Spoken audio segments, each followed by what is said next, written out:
Chapter 1. I am 67 years old, and I've decided to live to be 120. Just a few years ago, I thought it would be enough to be active and in good health until I was about 80.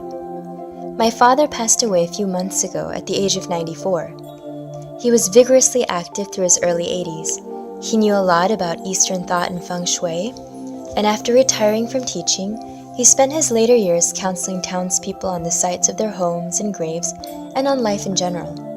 After the age of 85, though, he became much more frail physically and ended up almost never leaving the house. Witnessing my father's old age is probably what led me to think, without even realizing it, that healthy, independent living would be possible until about the age of 80, but that I should get ready for the end of my life after that. In 2008, I wrote a book, In Full Bloom, a brain education guide for successful aging, with Dr. Jesse Jones, who is co-director for the Center for Successful Aging at California State University, Fullerton. In this book, we introduce the Changseng lifestyle, which means living long in health and happiness as you realize your dreams. This book was touted that year by Forward Reviews magazine as one of 7 remarkably well-written self-help books. Thankfully, it was loved by many readers as well. Lectures and conferences with Dr. Jones in the United States, South Korea, and Japan gave me an opportunity to meet thousands of seniors who wanted to age successfully. But even then, I had never thought I might be able to live beyond the age of 100. My reason for choosing a 120-year life. Several developments changed my thinking. For many years, I had come across various stories in the media about the increasing likelihood of reaching age 100 and many interviews with long-lived people around the world. Then, 5 years ago, I had the opportunity to play golf and talk with 102-year-old Jong-jin Lee in South Korea. Not only was he so clear-minded and overflowing with vigor that he could play golf, but his optimism and wit made talking with him a joy. Lee's 66-year-old son, who sat down with us, said that although he sometimes used a golf cart because of his weak knees, his dad could easily walk a 4-mile golf course. Jong-jin Lee had made up his mind to walk a lot to keep his heart and legs strong, and every morning at 6 o'clock, he set out on a trail near his home for an hour's walk. When it rained or snowed, he walked with an umbrella. The experience of meeting and talking directly with someone who was past the age of 100 was an incredible shock to my brain. It was amazing that such vitality and mental strength could pour from the body of a human over 100 years old.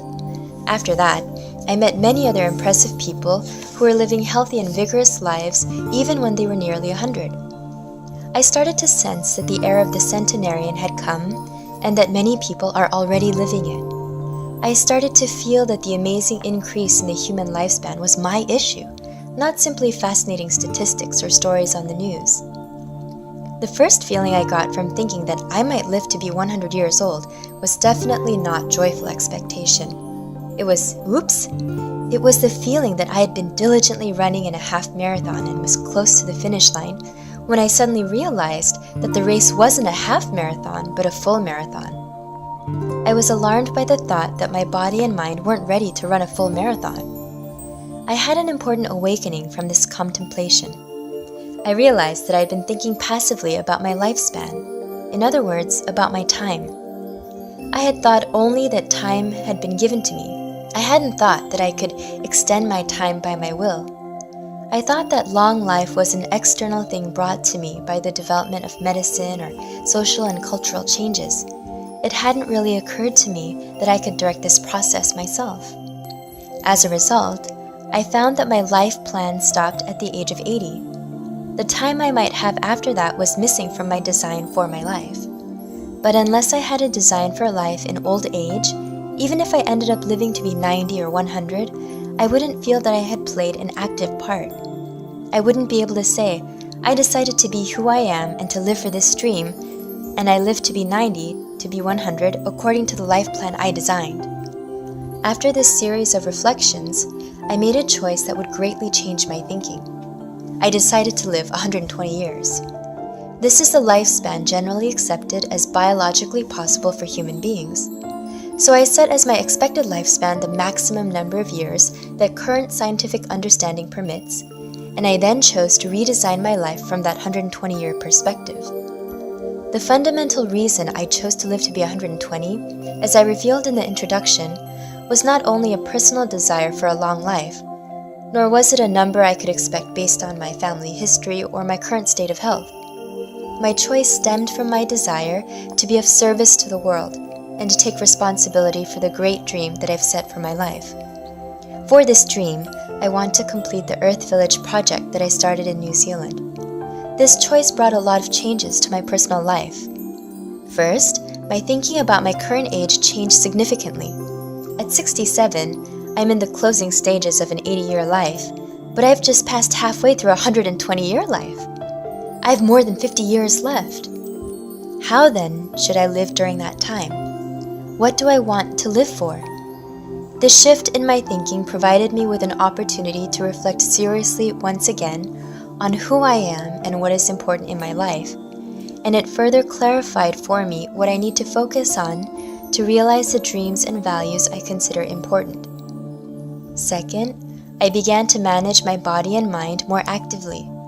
If I'm going to live to be 120 years old as a choice, instead of relying on just being lucky enough to live a long time, then good health is fundamental. So I work to develop healthier eating and lifestyle habits, and I exercise at every opportunity. For example, thinking that I will need to maintain enough physical power to lift my body, I do 10 handstand push-ups against a wall every day. Third, my brain has been stimulated, so I work harder now than ever before.